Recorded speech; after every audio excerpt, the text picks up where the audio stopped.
हम में से हर व्यक्ति कहीं न कहीं इधर से उधर जा रहा है, उधर से इधर आ रहा है। अगर आप चौराहे में निकल जाइए किसी भी शहर में या कोई भी स्थान में, लोग स्कूटर में, मोटर बाइक में, कार में, प्लेन से, ट्रेन से, बस से इधर उधर जा रहे हैं। और हर व्यक्ति को अगर आप पूछें तो उसका अपना गंतव्य स्थान होगा कि हम यहाँ जा रहे हैं, हमें वहाँ काम है। पूरी दुनिया में ये बात हम देखते हैं कि हम सब एक मुसाफिर के समान है, एक जगह से दूसरी जगह, दूसरी जगह से तीसरी जगह, और इस प्रकार से हम अपना जीवन बिताते हैं। कुछ वैज्ञानिकों का कहना है कि हम अपने आधा जीवन जो हमारा होता है वो सिर्फ ट्रैवल में है, इधर उधर जाने में लगता, मुसाफिर, एक जगह से दूसरी जगह। मेरे प्रियो, जब हम इस बात की ओर नजर दौड़ाते हैं तो हम ये भी देखते हैं कि आत्मिक रूप से भी हम एक मुसाफिर हैं, एक यात्री हैं, हम परदेशी हैं। यह हमारा देश नहीं, यह हमारा पृथ्वी, हमारा घर नहीं। और इसी से संबंधित आज मेरा जो शीर्षक है वो है हम सब मुसाफिर हैं।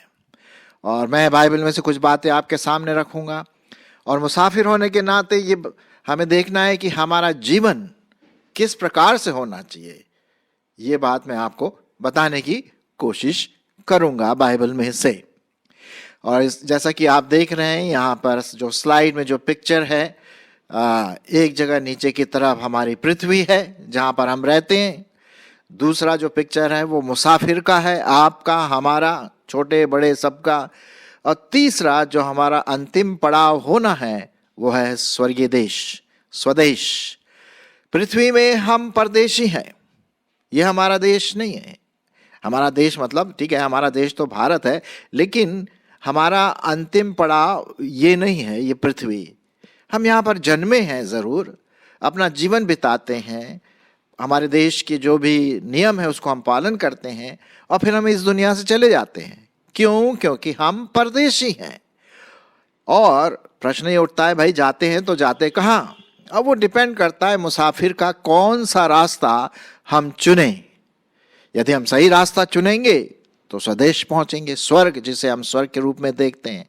यदि हम सही रास्ता नहीं चुनेंगे, अपनी मर्जी से चुनेंगे, तो हो सकता है कि हम नरक की ओर जाएं। लेकिन हम उसके बारे में बात नहीं करेंगे। हम आज बात करेंगे हमारा प्रदेश, हमारा स्वदेश, और हम एक मुसाफिर के समान। चलिए बाइबल में ही देख लेते हैं।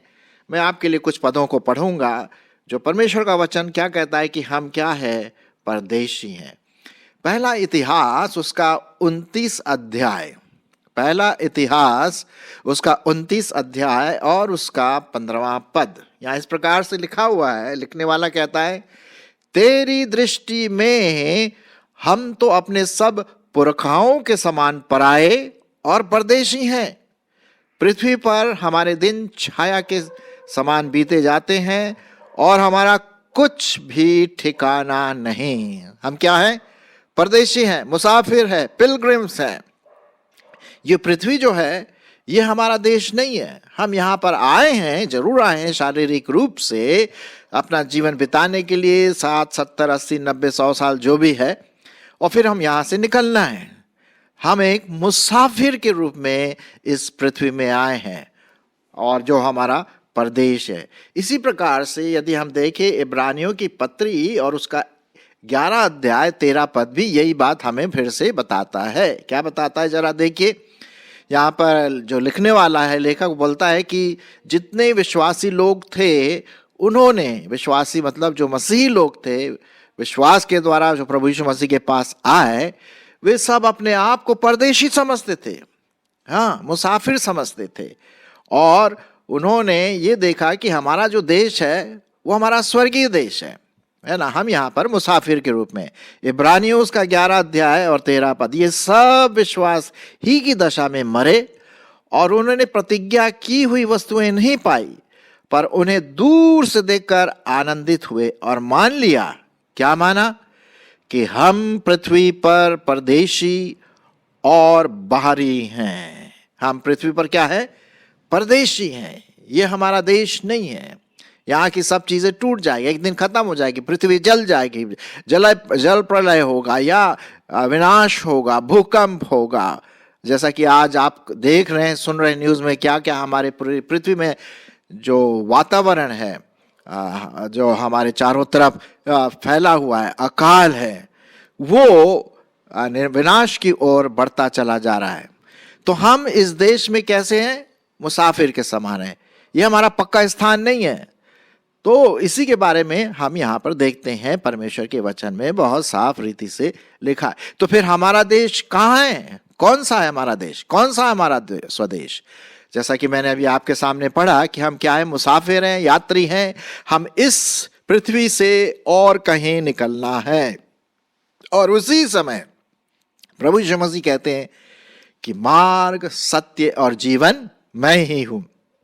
बिना मेरे द्वारा कोई स्वदेश में, स्वर्गीय स्थानों में नहीं जा सकता, बिल्कुल नहीं जा सकता, क्योंकि वही मार्ग, सत्य और जीवन है। अब आप जो सुन रहे होंगे, मेरी ऐसी आशा है कि आपने प्रभु को ग्रहण किया है और आप एक मुसाफिर के रूप में उस देश को देख रहे हैं, विश्वास के साथ उस स्वदेश को देख रहे हैं, उस स्वर्ग को देख रहे हैं जो परमेश्वर आपके लिए और मेरे लिए बना रहा है। क्योंकि प्रभु यीशु मसीह ने क्या कहा? मैं तुम्हारे लिए एक जगह तैयार करने जा रहा हूं, ताकि जब मैं आऊं तो तुम्हें अपने साथ ले जाऊं। तो हम सब लोग जो मुसाफिर के रूप में हैं, विश्वासी के रूप में हैं, हम उस देश की प्रतीक्षा कर रहे हैं जहां हम इस दुनिया से चले जाएंगे। तो यहां पर लिखा हुआ है फिलिपियों की पत्री उसका 3 अध्याय, फिलिपियों उसका 3 अध्याय और 20 पद, जरा सुन लीजिए क्या लिखा है। पर हमारा स्वदेश स्वर्ग में है। आमीन, हालेलुया। हमारा स्वदेश कहाँ है? स्वर्ग में है। और हम एक उद्धार करता प्रभु यीशु मसीह के वहां के आने की प्रतीक्षा करते हैं। जी हाँ, वो आएंगे, मुझे और आपको अपने साथ ले जाएंगे, ताकि जहां वो है वहां हम भी रहेंगे। तो हमने देखा कि परमेश्वर के वचन में लिखा हुआ है कि हमारे पास एक आशा है, एक विश्वास है कि हम उस स्वदेश में, उस स्वर्गीय स्थान में अपने प्रदेश को छोड़ करके मुसाफिर के रूप में हम वहाँ पर चले जाएंगे। अब वो कब होगा? वो तो प्रभु यीशु मसीह आएंगे उस समय होगा, या हमारा मतलब यीशु मसीह के आने से पहले हो सकता है हम यहाँ से चले जाएं, ये तो अलग बात है। लेकिन हमारी ऐसी आशा है कि हम सब जो सुन रहे हैं, यदि आपने अभी तक प्रभु यीशु मसीह को ग्रहण नहीं किया है तो अभी मौका है कि आप प्रभु यीशु मसीह को अपने जीवन में लें और उस स्वदेश के अधिकारी हों, उस स्वर्ग के सिटीजनशिप हों। हाँ, नागरिकता हमारी इस प्रदेश में नहीं है, हमारी नागरिकता स्वर्ग में है, स्वदेश में है, जहाँ पर हम जाएंगे। मेरे ख्याल में एक गाना भी है, शायद आपको याद होगा, स्वर्गीय देश मेरा देश कितना महान, बड़ा प्यारा गाना है। खैर, अब हम देखते हैं कि जब हमारी नागरिकता स्वर्ग की है, स्वदेश की है फ्यूचर में, तो हमें कैसे रहना है, हमारा किस प्रकार की नागरिकता होनी चाहिए इस पृथ्वी में भी, और ऑफ कोर्स जब हम स्वर्ग में जाएंगे। तो उसी से संबंधित मैं कुछ बातों को मैं आपके सामने रखूंगा। वापस हम जाएंगे इफिसियों और उसका 2 अध्याय, इफिसियों उसका 2 अध्याय और उसका 18 और 19 सुनिए।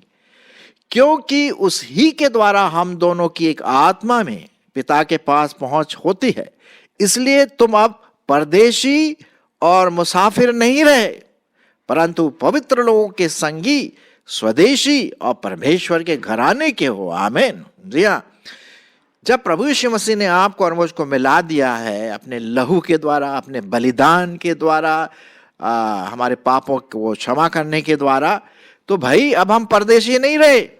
अब हमारा जो देश है वो पृथ्वी नहीं है, अब हमारा जो देश है वो स्वर्गीय देश है, स्वदेश, जहां पर हम जाने की तैयारी कर रहे हैं। हम एक मुसाफिर हैं, और अब हम मुसाफिर नहीं, अब मुसाफिर से बढ़ करके हम उस स्वर्गीय देश में प्रवेश करेंगे विश्वास के साथ। तो ये बहुत जरूरी है। इसी कारण से लिखा हुआ है कि हमें किस चाल से चलना है, जीवन कैसे बिताना है, इसके बारे में भी हम यहाँ पर देखते हैं। इफिसियों उसका 2 अध्याय 20, 21 और 22 भी हम पढ़ लें। आशा है कि आप इसे समझ रहे हैं मेरे मित्रों। और प्रेरितों और भविष्यद्वक्ताओं की नींव पर, जिसके कोने का पत्थर प्रभु यीशु मसीह आप ही है, बनाए गए हो, जिसमें सारी रचना एक साथ मिलकर प्रभु में एक पवित्र मंदिर बनती जाती है, जिसमें तुम भी आत्मा के द्वारा परमेश्वर का निवास स्थान होने के लिए एक साथ बनाए जाते हो।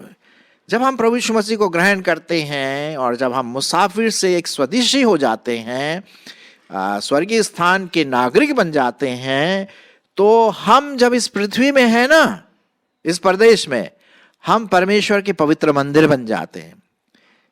1 कोरिन्थियों उसके 3 और 16वें अध्याय में क्या लिखा हुआ? हम परमेश्वर के मंदिर हैं, पवित्र आत्मा के मंदिर है, और पवित्र आत्मा हम में वास करता है। क्यों? ये उस समय होता है जब हम स्वदेशी बन जाते हैं या स्वर्गीय स्थान में बैठने की आशा रखते हैं, उस समय की बात है। तो परमेश्वर हमें लगातार बनाता रहता है, पवित्र पवित्र पवित्र लिखा हुआ, पवित्र बनो क्योंकि मैं पवित्र हूं। ऐसी चाल चलो जो कि स्वर्गीय चाल के समान होता। आपने देखा होगा कि हमारे दिल्ली में और जगह जगह पर भारतवर्ष में बाहर के राजदूत आते हैं दूसरे देशों के, वो अपने देश का रिप्रेजेंट करते हैं, है कि नहीं? अमेरिका हुआ, ब्रिटेन हुआ, इराक हुआ, ईरान हुआ, ऑस्ट्रेलिया हुआ, जापान हुआ, ये सब अपने जो है एक यहाँ पर दिल्ली में राजदूत के रूप में रहते हैं। वो अपने देश का प्रतिनिधित्व करते हैं, है ना, अपने देश के बारे में, और उसी के अनुसार उन लोग अपना सब कुछ नियम उनका होता है। उसी प्रकार से जब हम यीशु मसीह ने हमें स्वर्ग का नागरिक बनाए, तो हमें स्वर्गीय नागरिक के नियम जो पवित्रता से भरा पड़ा है वो हमें करना बहुत जरूरी, तभी तो हम स्वर्गीय कहलाएंगे ना। अब देखिए ना, कुलूसियों की पत्री में बहुत अच्छी बात लिखी जो मैं आपके सामने पढ़ने की कोशिश करूंगा। कुलूसियों और उसका 3 अध्याय, कुलूसियों उसका 3 अध्याय 1 और 2 पद सुनिए। सो जब तुम मसीह के साथ जिलाए गए तो स्वर्गीय स्थानों, स्वर्गीय वस्तुओं की खोज में रहो। क्या है? स्वर्गीय वस्तुओं की खोज में रहो। क्यों? क्योंकि हमारी नागरिकता कहाँ है भाई? नागरिकता जो है वो स्वर्ग की है, तो हमारा जो स्वर्गीय स्थान है वहीं की खोज करना है ना। तो स्वर्गीय वस्तुओं की खोज में रहो जहां मसीह वर्तमान है और परमेश्वर के दाहिनी ओर बैठा है, पृथ्वी पर की नहीं। क्यों? पृथ्वी जो है वो हमारा परदेश है। हाँ, यहाँ हम ज्यादा समय नहीं रहेंगे, ये हमारा स्थायी जगह नहीं है। हमारा स्थायी जगह जो है वो तो प्रभु परमेश्वर का स्वर्ग है ना। सो पृथ्वी पर के नहीं, परंतु स्वर्गीय वस्तुओं पर ध्यान लगाओ। और पृथ्वी पर की जो वस्तुएं वो क्या है? व्यभिचार, अशुद्धता, दुष्कामना, बुरी लालसा, लोभ और इस प्रकार की चीजें, ये पृथ्वी की है, परदेशी, ये परदेशी की चीजें हैं। हमारा स्वर्गीय वस्तुएं क्या है? पवित्रता, प्रेम, आज्ञा मानना, परमेश्वर के वचन को पढ़ना, उसके समान बनना, वो है स्वर्गीय वस्तुओं पर ध्यान लगाने की बात। चलिए इसी से संबंधित और मैं कुछ आपके लिए पढ़ देता हूं। लिखा हुआ है रोमियो की पत्री उसका 12वां अध्याय, रोमियो की पत्री उसका 12वां अध्याय और 2 पद। यदि हम स्वर्गीय वस्तुओं की खोज में रहेंगे तो हमारा मन भी तो वैसे ही होना चाहिए ना। हमारा मन जो है, हमारा दिमाग, हमारा व्यक्तित्व क्या होना है? नया बनते चले जाना है। चलिए 2 पद में क्या लिखा है सुनिए। रोमियो उसका 12:2, इस संसार के समान न बनो, परदेश के समान मत बनो, परदेशी मत बनो, पृथ्वी के समान मत बनो, इस संसार के समान न बनो, परंतु तुम्हारे बुद्धि के नए हो जाने से तुम्हारा चाल चलन भी बदलता जाए, जिससे तुम परमेश्वर की भली भांति और सिद्ध इच्छा अनुभव से मालूम करते रहो। कितना अच्छा परमेश्वर का वचन सटीक रूप से साफ रीति से आपके जीवन में, मेरे जीवन में ला रहा है कि हमारी जो सोच है, हमारे जो विचार हैं, वो स्वर्गीय होना है, नया होना है। हमारी बुद्धि के नए हो जाने से बहुत इंपॉर्टेंट है, बहुत महत्वपूर्ण है। इस संसार के समान हमें नहीं बनना है।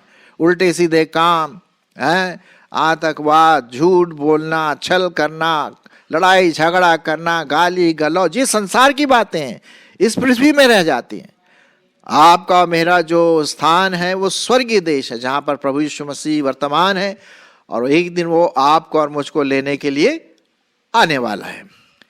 एक और पद मैं आपके लिए पढ़ना मांगता हूं जो कि हमारे इसी आज के संदेश से बिल्कुल कनेक्ट करता है। वो है पहला यूहन्ना उसका 2 अध्याय 15 और 16। पहला यूहन्ना उसका 2 अध्याय 15 और 16। ये पद मैंने कई बार आपके सामने पढ़ा और फिर भी मैं पढ़ूंगा, क्योंकि जितना हम परमेश्वर का वचन याद करेंगे, रखेंगे अपने जीवन में, उतना अच्छा है। सुनिए, तुम न तो संसार से और न संसार की वस्तुओं से प्रेम रखो। यदि कोई संसार से प्रेम रखता है तो उसमें पिता का प्रेम नहीं है, क्योंकि जो कुछ संसार में है, अर्थात शरीर की अभिलाषा, आंखों की अभिलाषा, जीविका का घमंड, ये पिता की ओर से नहीं है, परंतु संसार ही की ओर से है ये सब चीजें। और इसलिए क्योंकि ये संसार एक दिन खत्म हो जाने, मिट जाएगा, विनाश हो जाएगा। 17 पद में यही लिखा हुआ है, संसार और उसकी अभिलाषाएं दोनों मिटते जाते हैं, पर जो परमेश्वर की इच्छा पर चलता है वह सर्वदा बना रहेगा। Full stop. सुन लिया आपने? संसार और उसकी अभिलाषाएं दोनों मिटते जाते हैं, पर जो परमेश्वर की इच्छा पर चलता है वो सर्वदा बना रहेगा। तो जैसे कि आपने देखा और मैंने परमेश्वर के वचन से आपको सुनाया कि हमारा जो देश है, स्वर्गीय देश, वो स्वर्ग है। हम एक मुसाफिर के रूप में इस प्रदेश में, इस पृथ्वी में, संसार में रहते हैं, और जब हम मुसाफिर से बदल करके एक नागरिकता हासिल कर लेते हैं, और नागरिकता कहाँ की है? स्वर्ग की, जहां प्रभु रहते हैं। अनंत जगह की नागरिकता है। ये प्रदेश जो पृथ्वी है वो क्या है? अनंत नहीं है, थोड़े समय का है।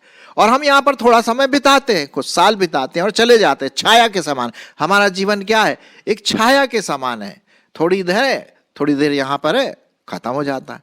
लेकिन असली चीज, असली जो बात है वो है स्वर्गीय देश, हमारा देश, स्वदेश। और वहां के अनुसार, वहां के जो राजा है, वहां के जो परमेश्वर है, उसके अनुसार हमारा जीवन व्यतीत होना है जब तक हम इस देश में हैं, प्रदेश में हैं, पृथ्वी पर है।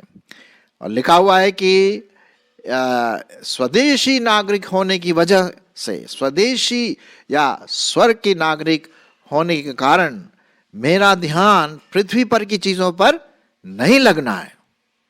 कहां पर लगना है? भैया अपना देश है जो, उसकी बातों पर लगना है। वो देश कौन सा है? स्वर्ग।